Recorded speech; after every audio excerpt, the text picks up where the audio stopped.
In this lecture, we will take a closer look at the probe. So what you're able to see here is the magnification of this small portion here. Whatever you see here is what is magnified here.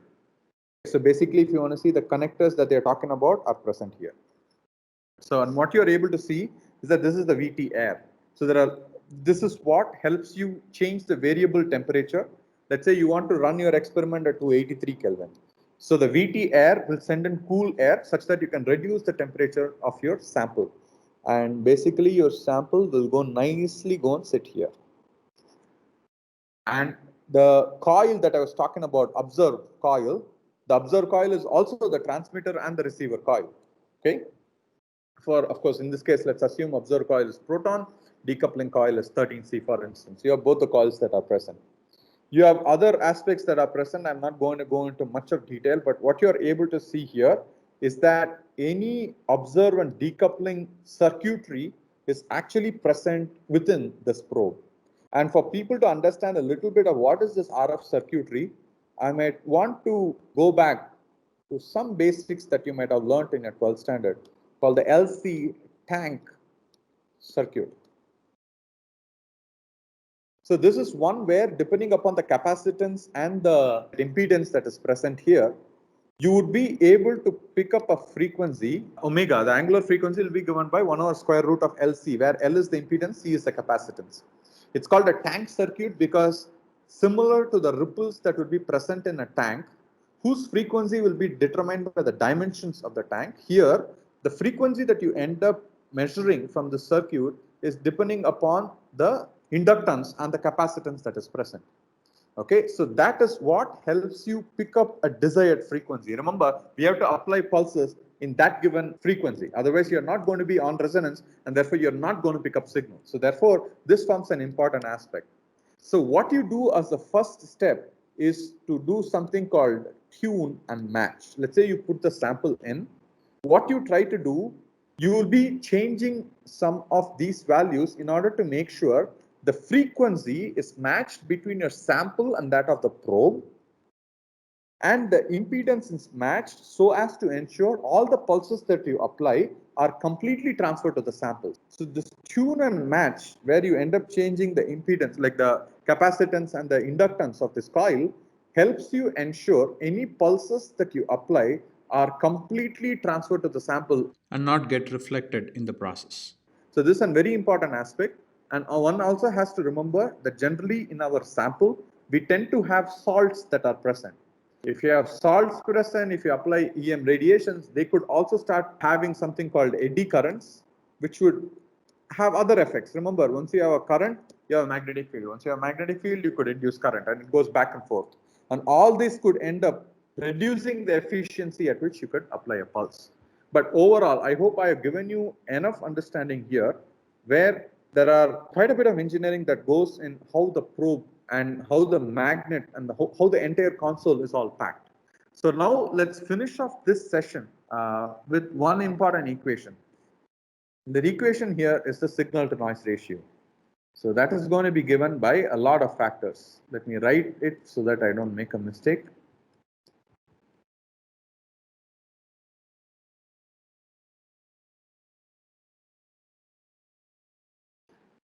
TSRS plus TA times RC plus RS TCRC.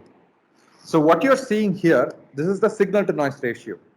The signal to noise ratio in NMR spectroscopy depends upon the number of spins that are present. You can imagine the number of spins is basically your concentration. More is your concentration, more is the signal to noise. And the most important thing is that signal to noise is linearly connected with the concentration. Meaning that if you double your concentration, you'll get double the signal to noise. If you triple your concentration, you get triple the signal to noise. It also depends upon the gyromagnetic ratio of the excited nucleus. For instance, in a simple proton one-dimensional NMR experiment, you're exciting the proton nucleus, and therefore you actually go with gamma e power 1. And gamma d stands for the gyromagnetic ratio of the detected nucleus. So therefore, it goes with gamma d power 3 by 2. So this is very important aspect which is also why solution state NMR spectroscopy start from proton and detect in proton, because the excitation and the detection nucleus, if it is proton, you gain the maximum in terms of the gyromagnetic ratio. Of course, in the previous lecture, you might have seen an experiment where you started from proton and finished with carbon. In that case, you're going to have gamma h power 1 and gamma c power 3 by 2. Once again, we will see as we go forward to 2D NMR, which is why we will not prefer the carbon direct detect. We'll be going to proton and be detecting. And then it also depends upon the magnetic field strength that is applied. This is a race in the entire NMR community on who has the highest magnetic field strength. That's largely because the increase in magnetic field strength increases the signal to noise ratio in such a way where it doesn't not just increases linearly, it increases power 3 by 2, meaning that if you double the magnetic field strength, you are not going to go as double, you're going to go as 2 root 2, which is about 3 times more than whatever you started with. K is called the filling factor, which accounts for any losses in signal that might happen just merely because of the fact that the sample and the receiver coil are far away from each other. So what people try to do, of course, this number goes between 0 and 1. 1 means you get all the signal, 0 means you get no signal. I think it's somewhere around 0.7 to 0.8 for most of the probes. What they try to do is to make sure the probe is packed as tightly as possible and the receiver coil is really, really close to the sample that is present.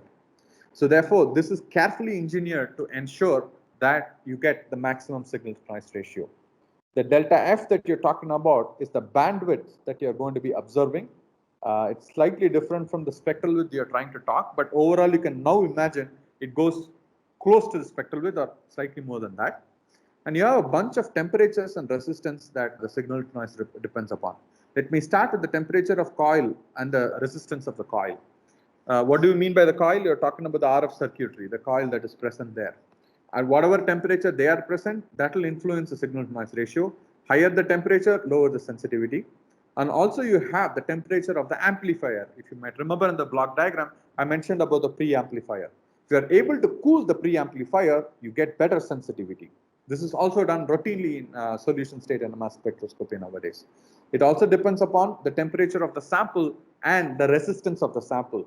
Resistance of the sample basically comes from the fact that you end up using cations and anions which are conducting. If they are conducting, they are going to have a resistance. So therefore, the more the salt that you end up having, it might end up changing the signal to noise ratio. Now comes a very important aspect of cryogenic probes.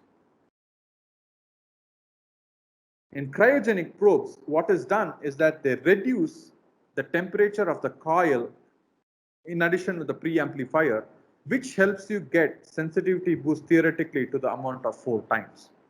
This comes at a little bit of a cost of the K value, but overall people end up getting at least 2 to 3 times sensitivity boost when they use RT probe versus a cold probe. For solution state NMR spectroscopy, this is a deal breaker where biomolecular applications are feasible at very low concentrations of the molecules that you want to see. As I have kept on repeating, insensitivity of NMR spectroscopy is a big limitation.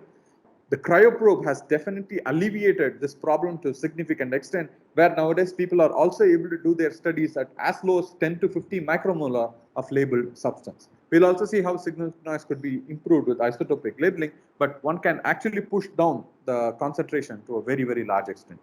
And what one is able to see here is that the signal to noise depends upon so many different factors. So one has to be very careful in the way an experiment is chosen, meaning that where you excite, where you detect, the concentration that you end up using, the spectrometer field strength that you're working, and the kind of probes that you end up using. I think this should summarize a little bit of the hardware portion. So usually the equipment we talk about how our probes or our sensors or whatever should be at one fixed temperature, so that with temperature you don't like the behavior of the sensor doesn't change and that doesn't mess with your signal. How does low temperature boost sensitivity? Good question. It's dependent upon how you acquire a signal. Basically, a signal is acquired as a current. Current is nothing but motion of electrons. Now the problem is, if you're at a higher temperature, electrons tend to have an additional kinetic energy due to which their motion is a little more haphazard. If you think about the fact that if you look at something like a Boltzmann distribution of velocities or maximal Boltzmann distribution of velocities, as you go lower and lower in temperature, almost all the molecules have similar velocity.